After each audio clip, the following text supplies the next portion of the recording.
All right, the next set that we're going to look at is non-terminating decimals or repeating decimals. And there's going to be two things that we're going to do in this section. We're either going to write our answer as an exact answer, or we're going to approximate our answer or round our answer. So let's talk about our procedure. For repeating decimals or rounding decimals, as I said, we're going to do two things. The first one is we're going to find the exact answer. We're going to divide like we did in the previous video. We are going to have to add zeros as necessary. And the problem is that we're not going to get to a point where we have a remainder of 0. We're going to get to a point where we have a pattern that emerges. Once our pattern emerges, we're going to put a bar over the digits that are being repeated. Finally, the next one we're going to talk about is finding an approximate answer for repeating decimals. So in order to do this, we want to identify the place being rounded to. We want to add zeros to the inside number to obtain that many digits plus one more. Remember that when we round, we always look at the digit to the right to determine how it rounds. So we're going to need one more digit than being asked. We're going to perform our division and then finally round our answer. All right, so let's go ahead and look at some examples. Okay, so let's go ahead and try some examples. We'll start with 20.5 divided by 6. Just like before in the previous section, we're going to put 20.5 inside because it is the first number, and 6 goes outside. Okay, so we divide. The first number that is divisible by 6 is 20. 6 goes into 20 3 times.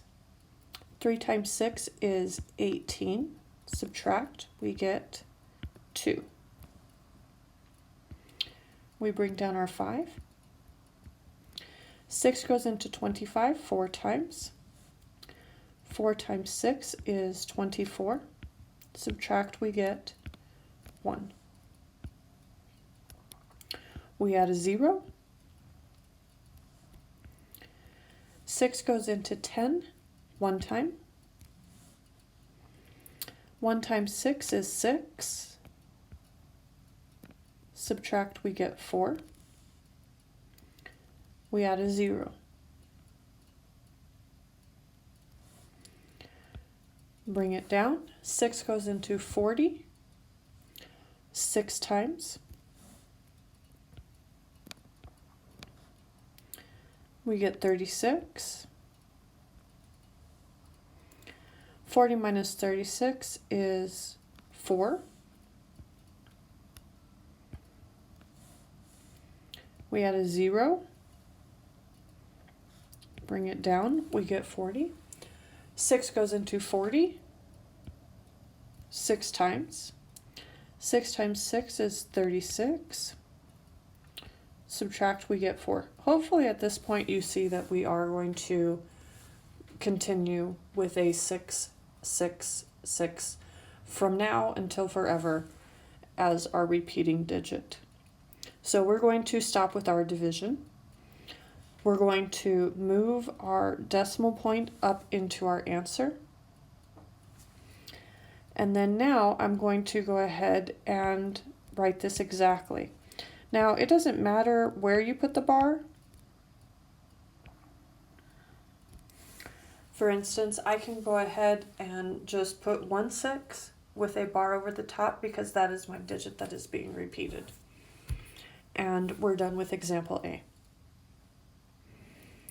All right, let's go ahead and look at example B. We have 116.3 divided by 11. So inside will be my top number. We're going to put 116.3. We have 11 on the outside. All right, so the first digit or the first number that I can divide by 11 is 11. It goes in one time.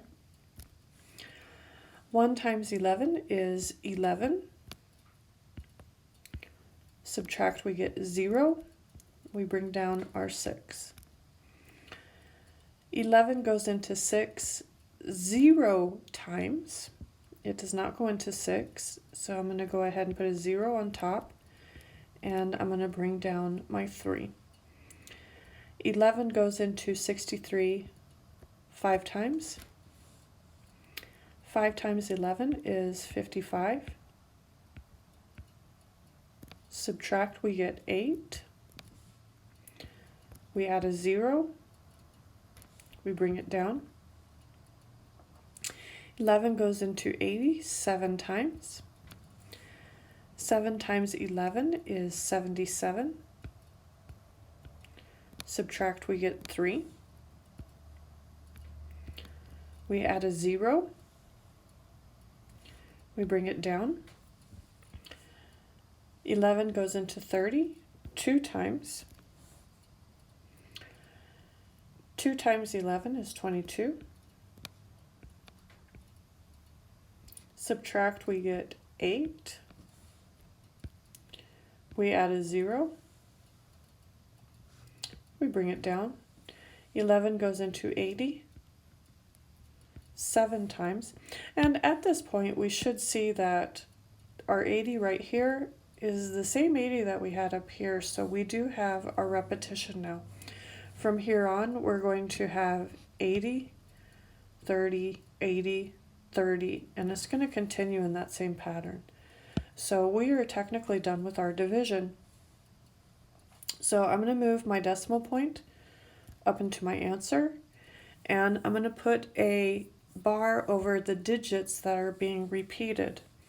So what's being repeated is going to be our 72. So our final answer is going to be 10.572. We have 2 digits being repeated, so we're going to put a bar over those 2 digits.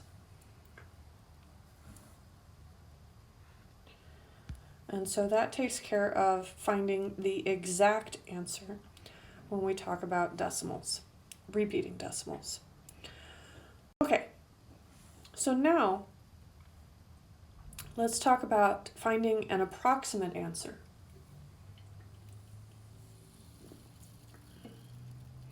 So one of the first things that we want to notice here is that in our instructions, we are being asked to round to the nearest hundredth. Okay, so what we're going to do is when I write out my problem, I have 4.7 divided by 3. And what I'm going to do to make it easier on myself is I'm going to add a 0. This 0 is in my hundredths column. I'm going to add 1 more after that. This is going to be my digit that I look at to determine whether it rounds up or down. And from here we go ahead and divide. 3 divides into 4 one time. 1 times 3 is 3. Subtract, we get 1. We bring down the 7. 3 goes into 17 5 times. 5 times 3 is 15. Subtract, we get 2. Bring down our 0. 3 goes into 20 6 times. 6 times 3 is 18. Subtract, we get 2. And if you kind of notice, we're kind of at our repetition, but we don't want the exact answer on this. We want the approximate. So we're going to go 3 divides into 26 times. We get 18. Subtract, we get 2. All right, so I move my decimal place up into my answer. And now I want to use this last digit to determine whether my answer rounds up or down. 6 is larger than 5. which means that my answer will round up.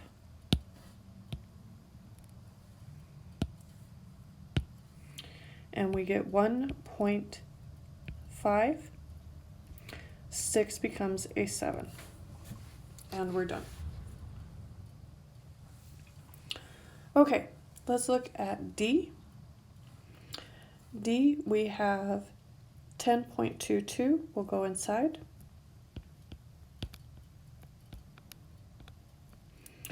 We are dividing by 9. We are rounding to the nearest hundredth. So I have my hundredths column, but we want one more digit to figure out whether this rounds up or down. All right, so let's see what we got here. We divide by 9. 10 divided by 9. 9 goes into 10 one time. 1 times 9 is 9. Subtract, we get 1. Bring down the 2. 9 goes into 12 one time. 1 times 9 is 9. Subtract, we get 3. We bring down the 2. 9 goes into 32 3 times. 3 times 9 is 27. Subtract, we get 5. We bring down the 0. 9 goes into 50 5 times. 5 times 9 is 45. Subtract, we get 5. Okay, we're not going to go any further because we are rounding on this one. I'm going to move my decimal point straight up into my answer. I want to determine how is this going to round. We're going to look at our 5. Does this tell us to round up or down? It tells us to round up, and so our final answer will be 1.14. Last step, because we are dealing with a signed number, we have one negative, which I keep. All right, so that takes care of non-terminating decimals. The next thing we want to talk about is dividing by a decimal number. So take a quick break, and then we will come back and look at that.